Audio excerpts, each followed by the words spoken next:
Welcome to the Robert Hunt Financial Market Update. It's your host, Robert Hunt, where I look at the week's financial news that can be a bit confusing, misleading, and take you off course now to make it actionable, understandable, and clear.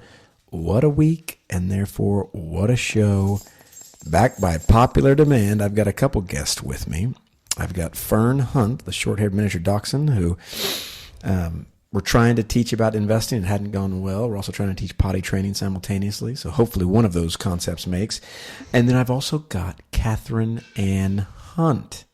Hello. How are you, Catherine? I had a fever yesterday, so, I wasn't at school today either, but, I'm getting better. Is the fever communicable via podcast? So can my listeners catch what you have, or are they fine? Are they safe? No, okay, so no. they're safe. Okay. Yeah. So that okay. I don't have a fever right now. Okay, so you're fever free, and it's also not able to be communicated through the World Wide Web. Yes. Oh, wonderful, wonderful. Well, we've got an excellent show on tap. We're actually going to be looking at a couple data points, and then we're going to do a deep dive on research. This is actually a research-heavy episode where we look at the exchange-traded fund. We're going to actually look in what is an exchange-traded fund, and then how do they actually charge you? This is something that I think every single listener will probably learn something today, because I suspect you're not learning a lot about something called securities lending within ETFs, those exchange-traded funds. We're also going to be looking at the SPIVA report. I was doing research this week on the SPIVA report, and I'm going to re-highlight some of that data for you. We then look at some of the largest single-day market cap losses in the history of the United States of America, because we had one not so long ago, January 27th, with NVIDIA. And we round it out with a Peter Mallouk stat. However, at the very end of this, we're going to allow Catherine Hunt to ask me questions. So she actually gets to interview the interviewer and give her a little space to ask some questions. I don't think Fern's going to talk, is she? Fernie, what do you want to say? No, she's probably not talking. Okay, but let's start at the top. I'd like to start with exchange-traded funds and how they charge. Now, Catherine, if anything doesn't make sense or you need clarification, let me know. Okay. But ETF is exchange-traded fund. It's just like a mutual fund. And what is a mutual fund? It's a compilation of a whole bunch of different stocks, and they put them in one bucket, and they sell you that bucket as a financial consumer. So if you go to the stock market, you have to buy AT&T and Home Depot and Apple and all these different securities. But if you just buy one security, they bundle them all together for you, and they charge a small fee, and that's the exchange-traded fund. Different than the mutual fund, which trades one time a day. At the end of the day, the ETF will trade throughout the day. So the question is, okay, so how does an ETF charge? Well, they use something called an expense ratio. So when you're going to the store, Catherine, what's your favorite store? Let's see, maybe, That's no a one's great ever asked me that. See, guys, this is at Providence Christian School of Texas. We're not materialist, are we, Kathy? We're not anchored to the store. Okay, well, let's just pretend you liked a store. I do like stores. I just can't think of one. Okay. No, you got shoes recently, didn't you? Yeah. Where'd you get shoes? Stride Right. Stride Right. Okay. Do you know what your shoes cost? I was looking at the prices in the shoes. Okay. So what do shoes cost? When you look at the shoes, can you see what they cost? There was a pair of shoes that was $49, and there was a pair of shoes that was $149. Ooh, so you could tell which one was bigger and which one was smaller? Yeah. Well, there was, More expensive than the other? The $149 was, I think it was like these Air Jordans, like, Nike Pros. Jordan's incredible. And then the other ones, they were $49. They were kind of like, I don't know what they were. A little cheaper. So in shoes, sometimes you spend more money and like you get a better shoe. Like with investing, it's weird because like the cheaper the financial product, the better the product. It's counterintuitive. Yeah. But these exchange traded funds, they have something called an expense ratio, that's a percentage. Y'all have done percentages? Mm-hmm. Yeah, that's so percentage is easy. Yeah, we did that in our math lesson today. I had to today teach was the math lesson? Well, no. I'd teach it. I just had to read it out of the math book since it wasn't here. With the fever. Not a fever, but recovering fever. So what they do is it's kind of confusing. So instead of saying like, hey, I'll charge you $149 for shoes, they'll say, I'll charge you 0.06%. And it's like, I'll charge you 1%. So, what's 1% of 100? That's $1. Well, 0.06% is, a much smaller portion. Well, did you know these exchange trade funds, this is, listener, where we're going to need bring everybody in. If someone's playing football outside or somebody's playing video games on an iPad, tell them to shut the iPads down, come in from out of doors. I know it's a pretty day. Did you know there are some ETFs that have negative expense ratios, meaning they pay you to own them? Wow.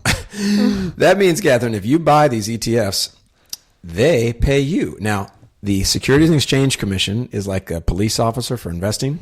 They don't allow you to express expense ratios negatively.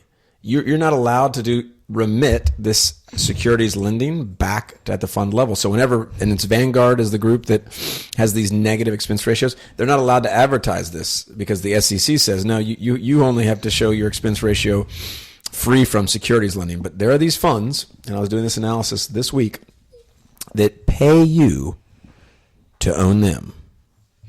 Pay you. Now, normally, someone's going to charge you to own them, but what they do is they do securities lending, and all these funds do it. Every fund does it. If you have a mutual fund, if you've got an ETF, they're probably doing securities lending. But if it's another company, they're probably remitting the earnings from the securities lending back to the parent company, not at the fund level. But at Vanguard, the funds, it's a mutual fund company, so it's not for profit. The dog's being crazy. Poor Catherine's having to let the dog in, let the dog out. Hopefully she goes out, and she just stares. We're not sure if dachshunds are an intelligent breed. Catherine and I, we researched it, and they put dachshunds at the middle. They call dachshunds modestly intelligent or moderately intelligent. So anyway, that's what we tell ourselves when she doesn't do something right. But check this out, guys. So, all right, Robert, you're telling me there are ETFs, these exchange rate funds, that pay you to own them? VO pays you to own it. VB pays you to own it. Some of these other ones, so it's these small, those are mid cap and small cap Vanguard. A lot of the international funds, it's basically free. So maybe they don't pay you to own it, but after the securities lending, it's basically free. Emerging markets, basically free. I don't say this to say, you should go out and only buy the ETFs that, are going to have a negative expense ratio and effectively pay you to own it. And by the way, how do we get this data? You have to read the annual report of these ETFs and do the math yourself, because you have to remit, what's securities lending, how much do they earn on it? What's the big takeaway? Cost matters, and trust matters even more. So at Vanguard, I see it as a high trust thing when they take the profits from something and they remit it back to you, the investor, instead of back to the parent company. I think that's an incredible thing. It's a truth I don't bring up a ton because it's complicated. And is it that material? I don't know. But just know that when you buy an ETF from Vanguard and they do securities lending, because they all do, you get the money at the fund level. And so there's a chance that your fund is paying you to own it. Amazing. Absolutely amazing. And then I was another research point today. I was looking at the SPIVA report. Catherine, have you ever heard of the SPIVA report? No. I would be floored if anyone has heard of this SPIVA. It's like a referee, but for investing. You know what a referee? What a referee does? Referee, it confirms that you're doing everything right for the game. Because if you didn't have a referee, it would basically be like, well, I think that's a foul. Oh, I think that's out of bounds. You don't necessarily know. Yeah. So I call the SPIVA report as a referee. It's put together by Standard & Poor's, S&P. And what they do is they're a referee between the active versus passive investing debate.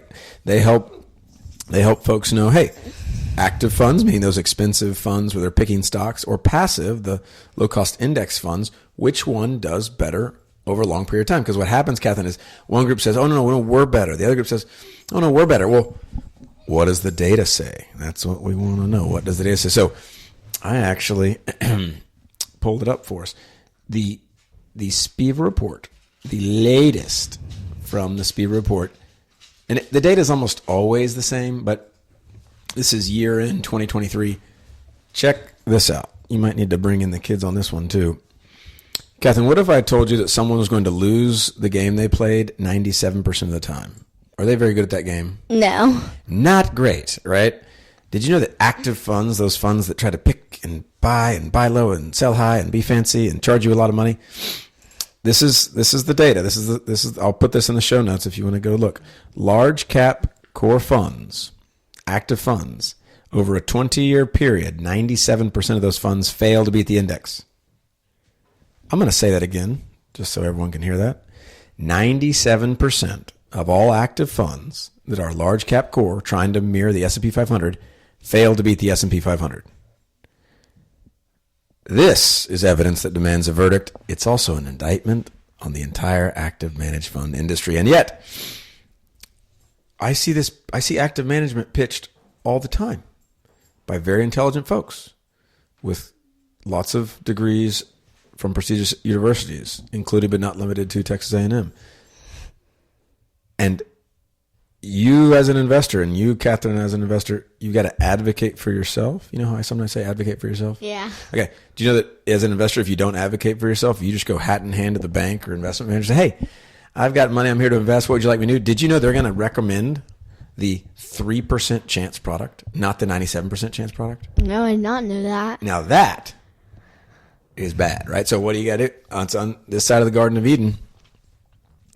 You're going to have to advocate for yourself. And the Spiva report is a great, even for me, I think I know this stuff. I forget it so often. I go back and I looked at the Spiva report today and I thought, oh, that is just incredible. That 97% of these active funds who are spending 80-hour weeks to try to beat this thing,